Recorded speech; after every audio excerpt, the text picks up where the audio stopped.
je partage un diagnostic qui est celui des difficultés d'accès aux soins, de l'organisation des soins.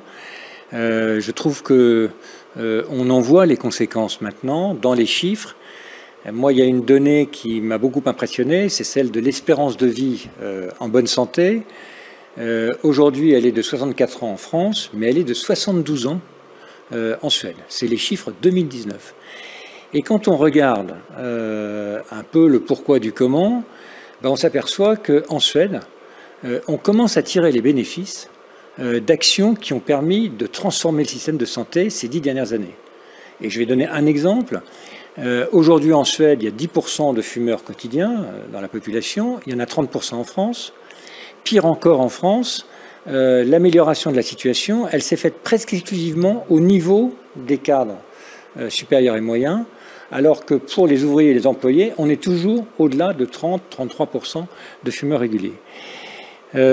Donc clairement, on a dans ce pays un potentiel d'amélioration de la santé de nos concitoyens et une exigence, on va dire, de meilleur accès, meilleure organisation de ces soins.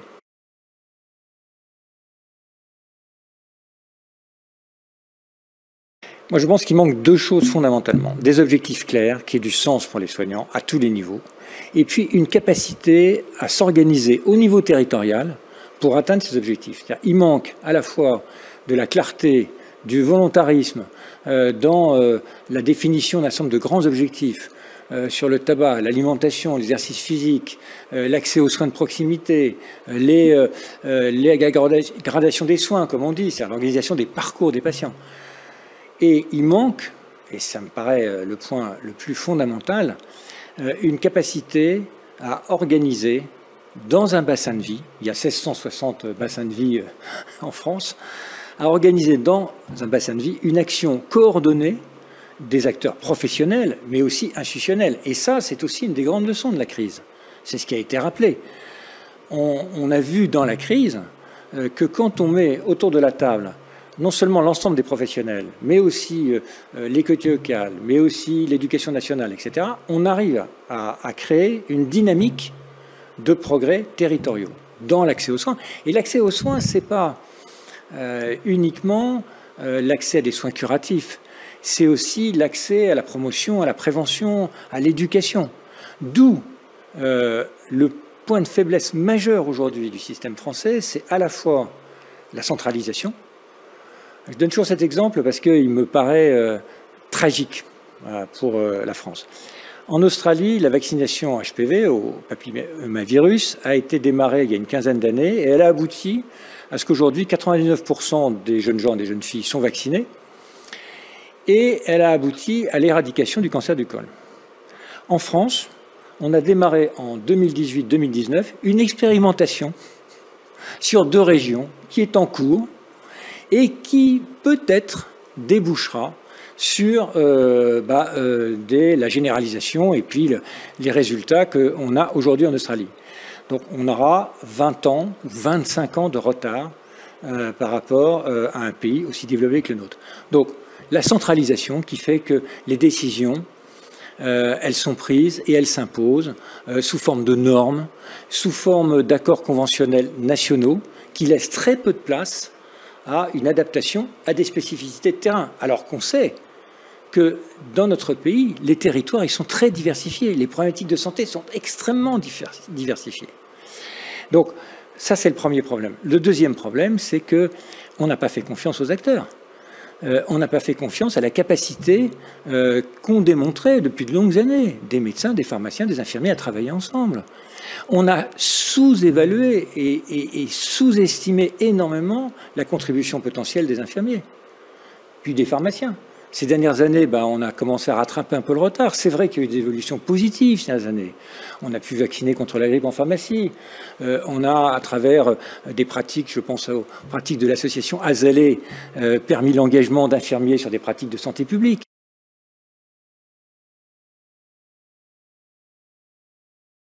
Je pense que la décision, c'est une décision partagée, collective, qui fait que l'essentiel se fait sur le terrain. Mais on a besoin d'un cadre d'objectif national. Aujourd'hui, on a un cadre d'objectif, ce qu'on appelle le PLFSF, la loi de financement de la sécurité sociale, qui est un cadre exclusivement financier, économique de court terme. On a besoin d'un cadre de politique de santé avec des macros objectifs de politique de santé. Mais on a surtout besoin de donner aux acteurs de terrain la capacité à décider et à organiser. Et ça veut dire qu'on a besoin de reconnaître que quand les acteurs de terrain se mettent d'accord ensemble, quand ils se mettent d'accord sur ce qu'on doit faire, on doit suivre. On ne doit pas bloquer, on doit faciliter, on doit financer. Et ce n'est pas le cas.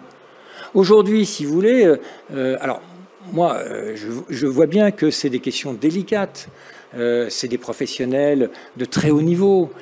C'est des résultats, on va dire, diagnostiques thérapeutiques qui sont exceptionnels, si on regarde la situation dans l'histoire, dans le monde, etc.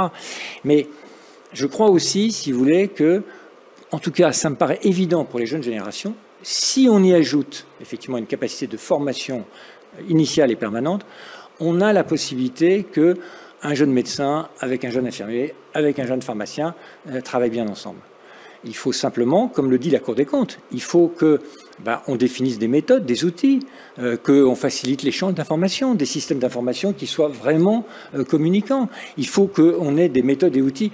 Moi, je pense toujours à une expérience que j'avais suivie et financée d'ailleurs en Bourgogne, où c'était de l'accompagnement de l'arrêt du tabac pour des gens qui sont en difficulté par rapport à ça. Bon. C'était une consultation longue, c'était une consultation de psychologue, une consultation de diététicienne, et puis c'était un suivi par l'infirmière. Au bout d'un an, on avait 38% d'arrêt du tabac, sur des populations qu'on choisissait difficiles. Alors, on ne choisissait pas les 4 sup, etc. On choisissait des gens qui étaient très éloignés du soin. Bon. Autre expérience, ce qui était fait à Strasbourg par la mairie, qui montait des programmes de développement de l'activité physique adaptée. Avec le fait qu'on aidait des médecins généralistes à prescrire, avec le fait qu'on aidait aussi des personnes en situation difficile à la faire, cette activité physique. Donc faire du vélo, faire de la marche. Donc voilà, moi je crois que quand on met les gens en situation de décider, ils se mettent d'accord, et à ce moment-là, il faut suivre. Et moi je crois, si vous voulez, que c'est vraiment à partir d'une approche territoriale des besoins qu'on peut faire évoluer les choses. Je pense que les difficultés aujourd'hui de l'hôpital, elles sont aussi qu'on a surchargé l'hôpital. Les urgences sont surchargées. On a amené, les personnes âgées vont trop souvent et mal à l'hôpital. Donc on a à résoudre un problème qui est un problème global.